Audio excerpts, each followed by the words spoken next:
चलिए ये हो गया। तो आइए हम जल्दी से पॉलन ग्रेन के बारे में थोड़ा सा बात कर ले, है ना। पॉलन ग्रेन के बारे में हम देख रहे थे, एक्साइन इंटाइन सारा चीज हो गया था। तो क्या सर पॉलन ग्रेन एडिबल है? बिल्कुल है, एडिबल। एडिबल हो जाता है तो एडिबल पॉलन ग्रेन कैसे? टैबलेट एंड सिरप के फॉर्म में अक्सर मिलता है, टैबलेट एंड सिरप के फॉर्म में मिलता है आपको क्या? Pollen grain. उसमें क्या होता है, अक्सर ये केस होता है कि ये आजकल चला हुआ ट्रेंड चला हुआ, बैन है बहुत जगह में, कि एथलीट्स को या हॉर्स रेसेस में क्या करते हैं, वो टैबलेट या सिरप दे दिया जाता है, खिला दिया जाता है, पिला दिया जाता है, जिससे जो परफॉर्मेंस है वो इन्हांस हो जाता है। जैसे आप कहते हैं ड्रग्स टेस्ट होता है, तो वो भी टेस्ट होता है, क्योंकि ये पता नहीं चलता है, आपको खिला देते हैं तो परफॉर्मेंस क्या इन्हांस हो जाता है। तो इसलिए बहुत जगह ये चलता था और बहुत जगह बैन हो रहा है, मना हो रहा है, चेक होता है, पता होता है। तो यानी पॉलन ग्रेन एडिबल है टैबलेट और सिरप के फॉर्म में, and it claims to enhance the performance of athlete and race horses. Clear है? तो वो चीज मेंशन कर लीजिए, इंपॉर्टेंट है, इवन आपके एनसीईआरटी में ये चीज मेंशन है। क्लियर है सर? अब आते हैं वेबिलिटी की बात करते हैं, कितना वेबल है पॉलन ग्रेन। तो ये डिफर करता है, ये इवन 30 मिनट में डिलीट कर सकता है, वेबिलिटी इसकी खत्म हो सकती है, मंथ्स भी रह सकता है। पर अगर हम स्टोर करना चाहें पॉलन ग्रेन को, तो वी कैन स्टोर, या pollen grain can be stored for not months, years in -196 degree centigrade liquid nitrogen. नाम सुने कभी लिक्विड नाइट्रोजन का? In liquid nitrogen. नाइट्रोजन क्या होता है, -196 डिग्री सेंटीग्रेड में लिक्विड फॉर्म में होता है, और जैसे उसे आप रूम टेम्परेचर लाते हैं, इसके ढक्कन को खोलते हैं, इवेपोरेट कर जाता है। और इतना खतरनाक है भाई साहब कि अगर वो आप पे छिड़क दे जाए, जल सकते हैं आप। मैं एक बार लिक्विड नाइट्रोजन में काम कर रहा था, प्लांट टिश्यू में ज्यादातर लिक्विड नाइट्रोजन पे काम होता है, यानी जब डीएनए एक्सट्रैक्ट करते हैं, आरएनए एक्सट्रैक्ट करते हैं, तो लिक्विड नाइट्रोजन का यूज करना होता है लीफ को क्रश करने के लिए, है ना। मैं national institute of plant genome research में इन दिल्ली में जब अपना समर ट्रेनिंग कर रहा था, तो उस वक्त लिक्विड नाइट्रोजन मैंने फर्स्ट टाइम यूज किया था। जानता था तो यूज नहीं किया था, और ग्लव्स लगा के यूज करते थे फॉर ऑब्वियस रीजन। और एक कंटेनर में बंद होता है, जैम पैक कंटेनर, जिसमें कुछ जा ना सके, वरना ऑब्वियसली ये इवेपोरेट हो जाएगा, और आपको तुरंत निकाल के तुरंत बंद करना होता है। ज्यादा आप ढक्कन अगर खुला छोड़ दिए तो भी इवेपोरेट हो जाएगा, काफी महंगा होता है ना। तो हल्का सा जब निकालते वक्त, जब निकालते तो सारा क्या होता है, धुआं धुआं हो जाता है। तो हल्का सा उसका छींट मेरे शर्ट पे पड़ा था और शर्ट जल गया था वहां से। क्लियर है? तो दिस इज लिक्विड नाइट्रोजन। तो लिक्विड नाइट्रोजन के अंदर अगर हम पॉलन ग्रेन को डाल दें, तो ईयर्स के लिए, यानी बहुत सालों के लिए हम उसे स्टोर रख सकते हैं, और उस स्टोरेज को हम क्या कहते हैं, पॉलन बैंक कहते हैं। क्या कहते हैं? Pollen bank. पॉलन ग्रेन से हमें बहुत से लोगों को एलर्जी होती है, और वो एलर्जी क्या कॉज करता है? Causes hay fever. Multiple of time ये क्वेश्चन आपसे पूछा हुआ है। Hay fever is caused by the allergy of pollen grain. Clear है? नोट डाउन कीजिए। हो गया? आइए सर अब बहुत बात हो गई, मेल की है ना, एंथर की बात कर लिए, हम पॉलन ग्रेन यानी माइक्रोस्पोरोजेनेसिस की बात कर लिए, माइक्रोस्पोर्स की बात कर लिए। तो अब फीमेल में हम जंप करते हैं, यानी फीमेल फ्लावर पार्ट में हम जंप करते हैं।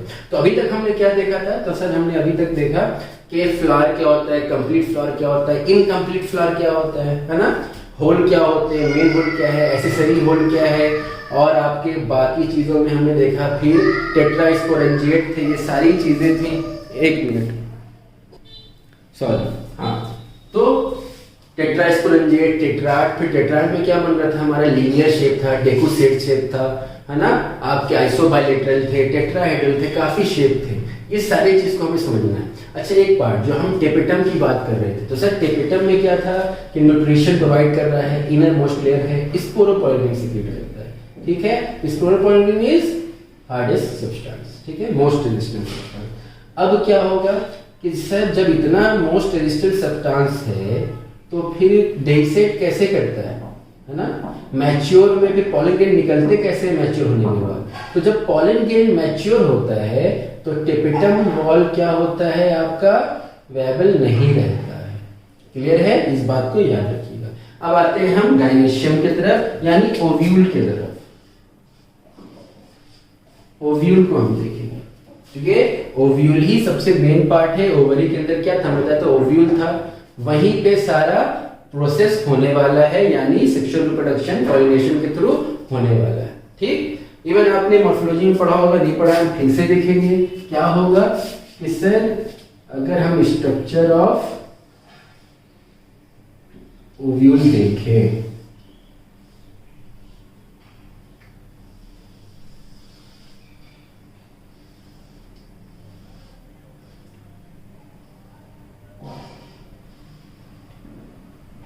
फाइन बन जाओ भाई, इसलिए मैं पहले ही बना लेता, टाइम वेस्ट ना।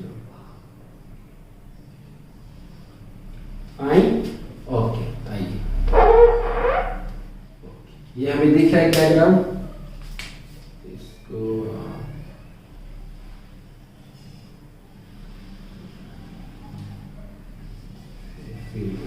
फील्ड है, फील्ड है, ठीक है, कोई बात नहीं, ये भरा हुआ है ना, आप लोग समझदार हैं, समझ जाएंगे, अच्छे बच्चे आप लोग, ठीक। आइए, ये फील्ड है।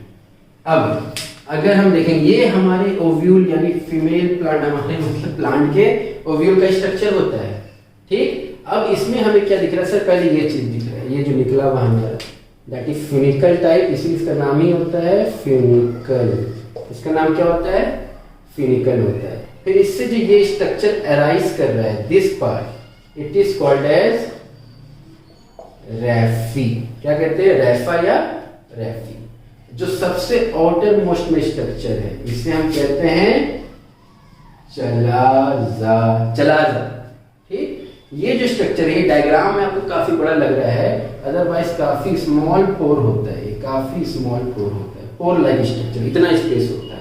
तो इसीलिए इसे हम क्या कहते हैं, माइक्रो, क्या कहते हैं, माइक्रो पाइल या माइक्रो पाइलर एंड, और ये चलाजा या चलाजल एंड, एक ही बात है, ठीक है। तो माइक्रोपाइल हो गया, फिनिकल हो गया, रैफे हो गया। अब यहाँ आपको दो दिख रहा है, one layer and two layer, one layer and two layer, दोनों एक ही है। The outer one is called as outer integument and this क्या हो जाएगा, अगर ये आउटर है तो ये क्या होगा सर, ऑब्वियसली ये फिर इनर इंटेगुमेंट कहलाएगा। ये जो भरे भरे भाई साहब दिख रहे हैं आपको, इन्हें ही हम कहते हैं न्यूसेलस, डिप्लॉयड होते हैं। याद है, डिप्लॉयड से याद आ रहा है, diploid mother megaspore mother cell से ही अराइज करेगा, एडवेंटिव एम्ब्रियोनी, याद आ रहा है कुछ, तो मतलब यहां से अराइज कर सकता है कि नहीं कर सकता है, बोलो ना भाई। इसने कहा तो पहले एवरीथिंग इज लिंक, तो आपको आज ही जाना है, क्या करना है, रिप्रोडक्शन इन ऑर्गेनिज्म निकालना है और आपको चेक करना है वो कहाँ था, मैंने क्या पढ़ा और उसमें ये कैसे लिंक है। न्यूसेलस डिप्लॉयड था, न्यूसेलस से कर सकता है कि नहीं, इंटेगुमेंट भी डिप्लॉयड होता है, इंटेगुमेंट से कर सकता है कि नहीं, एडवेंटिव एम्ब्रियोनी होगा या डिप्लोस्पोरी होगा या एपोगेमी होगा, क्या होगा वो आप देखेंगे। एपोगेमी तो सर नहीं होगा, क्यों, चूंकि वो हैप्लॉइड था विदाउट फ्यूजन। डिप्लॉइड में हमारा एक एंडोस्पर्मी, इसमें एडवेंटिव एम्ब्रियोनी था, डिप्लोस्पोरी था, एपोस्पोरी था। तो अगर न्यूसेलस और इंटेगुमेंट से एम्ब्रियो सैक बन रहा है तो वो कौन सा पार्ट होगा आप बताएंगे। And that's why everything is link. अब मजा आया कि नहीं कि हाँ लिंक हो गया, तब आपको अलग अलग याद रखने की जरूरत पड़ी नहीं पड़ी। आप पढ़ रहे हैं न्यूसेलस, आप पढ़ रहे हैं ओव्यूल, आपको याद क्या आ रहा है, तो आपको वो सारे प्रोसेस रिप्रोडक्शन के भी याद आ रहे हैं। और जब इस तरह से लिंक करेंगे तो पढ़ने का मजा भी आएगा और समझ में भी आएगा। क्लियर बात। तो ये न्यूसेलस हमें दिख रहा है भरा भरा सा, मतलब न्यूट्रिशन कौन रख रहा है यहाँ पे ओव्यूल में, न्यूसेलस के पास सारे न्यूट्रिएंट्स मौजूद है। क्लियर है। अब जब ये स्ट्रक्चर हो गया तो इसी के अंदर आपके होते हैं 3 सेल्स, जिसे हम कहते हैं, इस स्ट्रक्चर को हम अलग से देख सकते हैं, पर यही देख लेते हैं, एंटीपोडल सेल्स। क्या कहते हैं इसे? Antipodal cells. बीच में आपका हो जाएगा सेकेंडरी पोलर न्यूक्लियाई। क्या हो जाएगा? Secondary polar nuclei. और यहाँ पे आपका हो जाएगा एग, और एग के साथ आपके 2 सेल, जिसे हम सीधा रिजिड करेंगे। ये आपका हो गया एग सेल, और ये दोनों आपके क्या हो गए? तो सर सिनर्जिड हो गए। एक साथ हमने मॉर्फोलॉजी एनाटॉमी दोनों देख लिया ज्ञानेशियम में। यानी कितने सेल हो गए? इसी में कहा है ना, पढ़ते होंगे, एक न्यूक्लियाई 7 सेल स्टेज, एंजियोस्पर्म, यही है। इसे हम डिटेल से ही पढ़ेंगे, अभी जनरल पढ़ ले रहे हैं।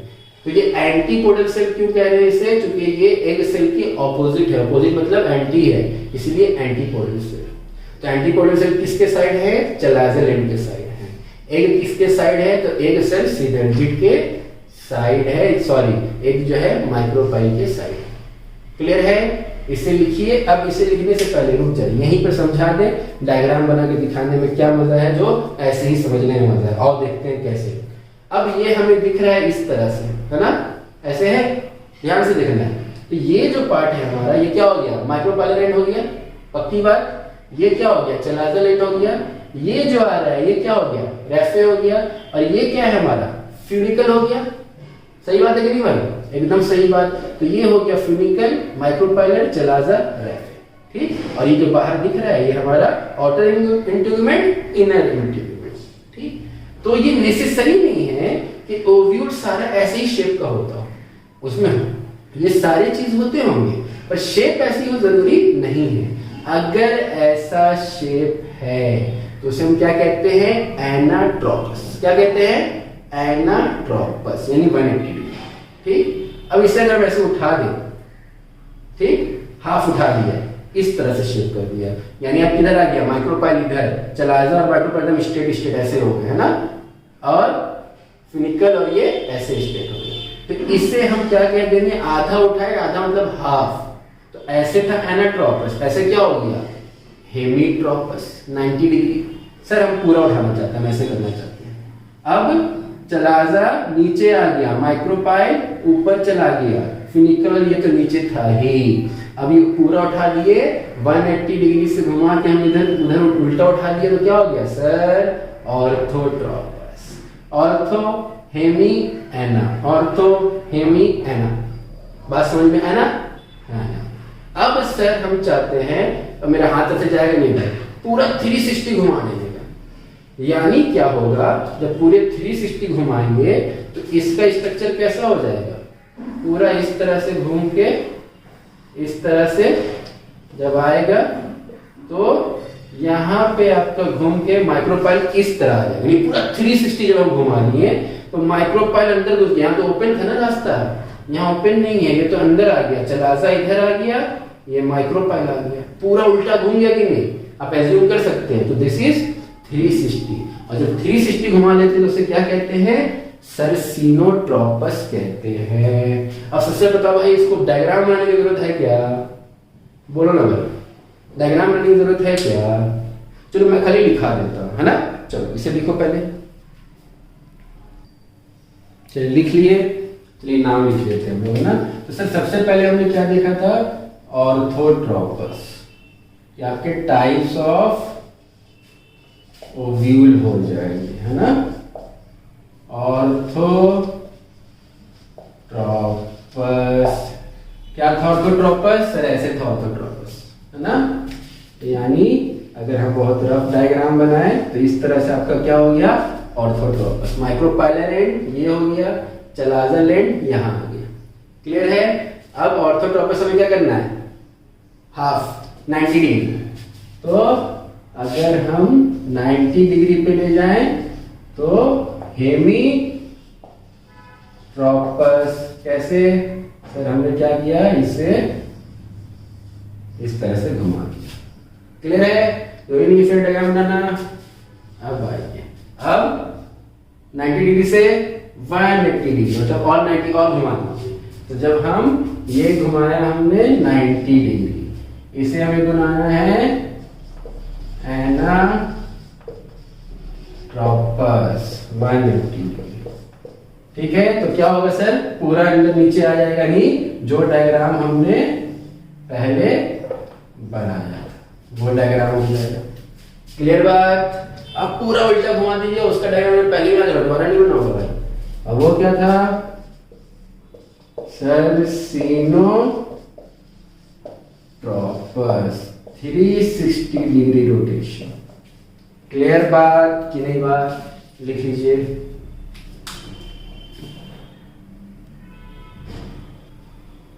लिखिए भाई, आपकी बात खत्म हो गया।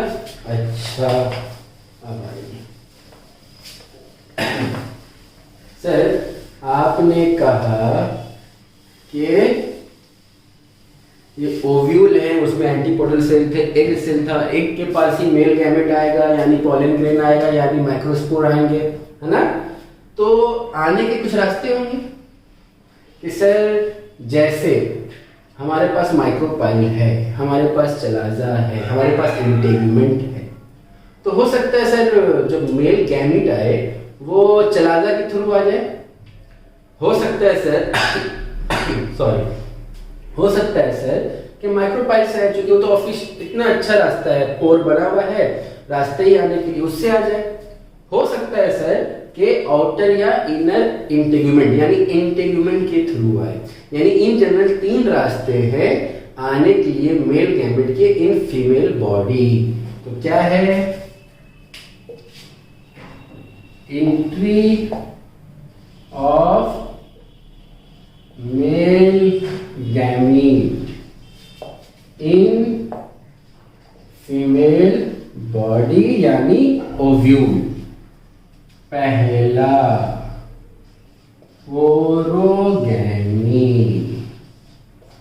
पोरोगैमी, पोरो क्या again, पोरो pores, terminology.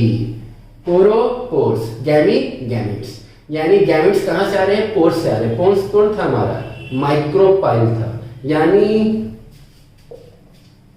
Entry of male gamete through micropylar and. अगर माइक्रोपाइल से आया तो पोरोगैमी। सर अगर चलाजा से आया तो भाई आप ही बता दो ना, माइक्रोपाइल पोर था तो पोरोगैमी, चलाजा से आया तो चलाजोगैमी। चलाजोगैमी एंट्री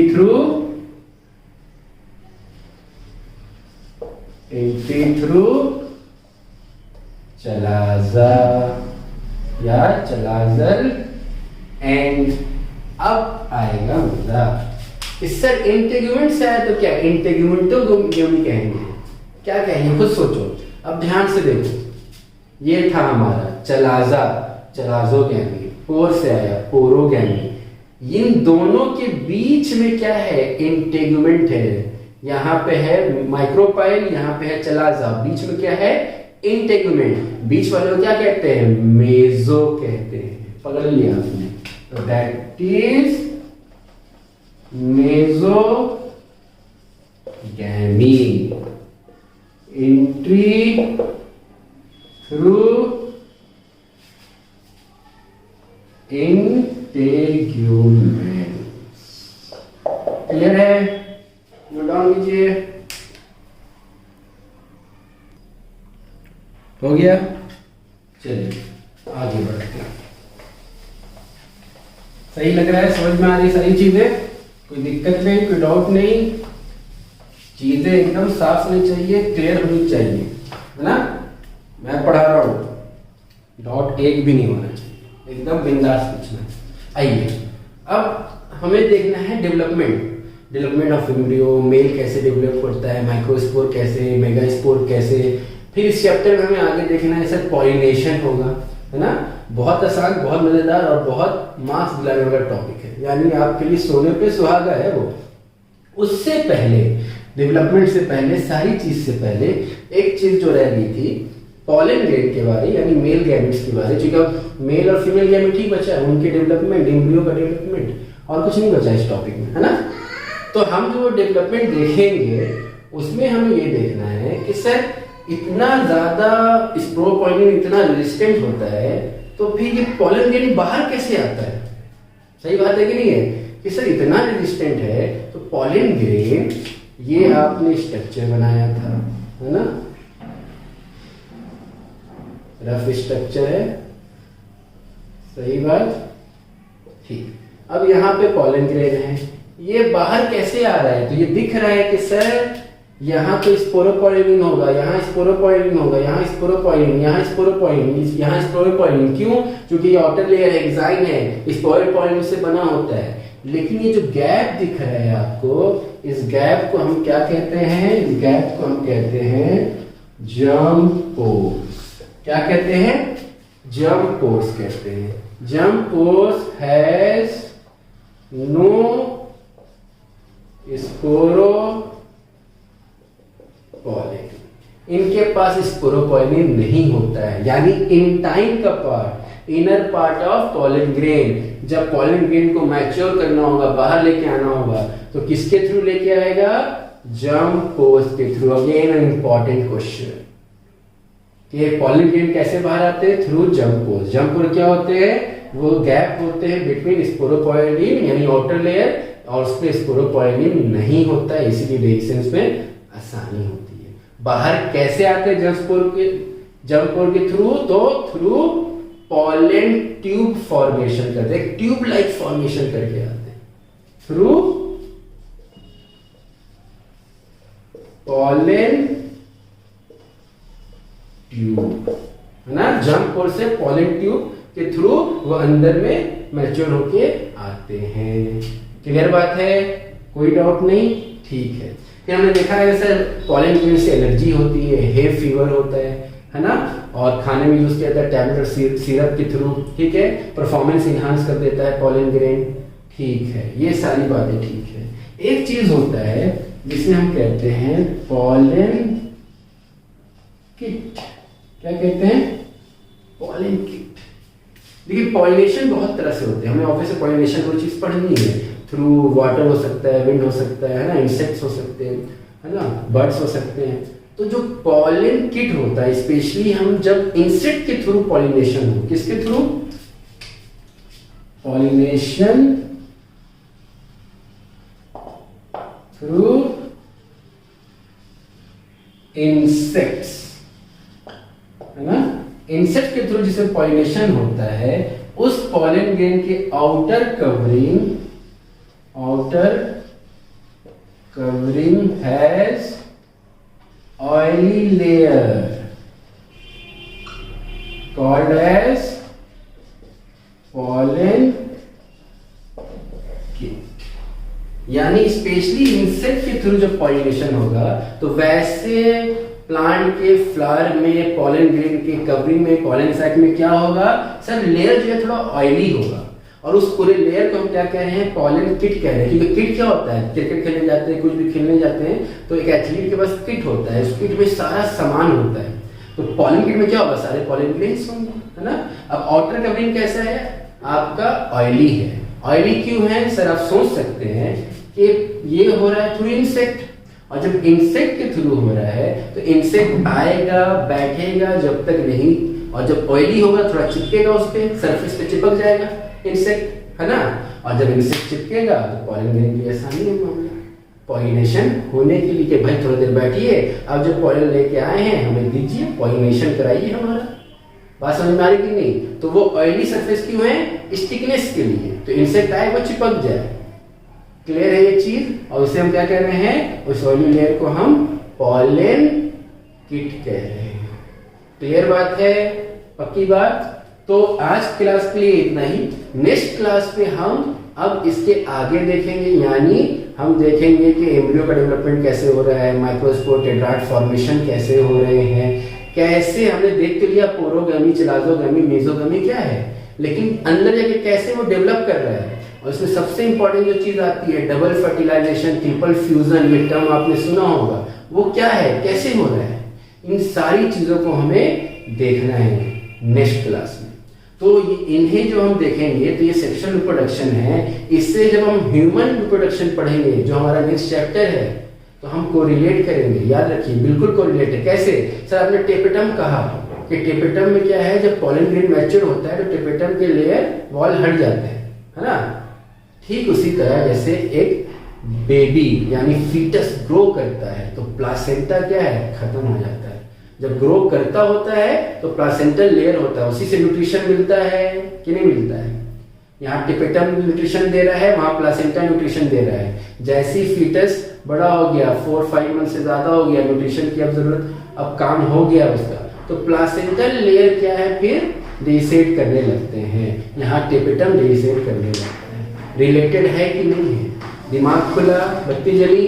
तो जब हम रिलेट करना चाहेंगे चीजों को तो रिलेट होगा और मामला आसान होगा। अलग अलग पढ़िएगा, कश्मकश में रह जाएगा, कुछ समझ में नहीं आएगा। बात समझ में आ रही है? गुड, चलिए।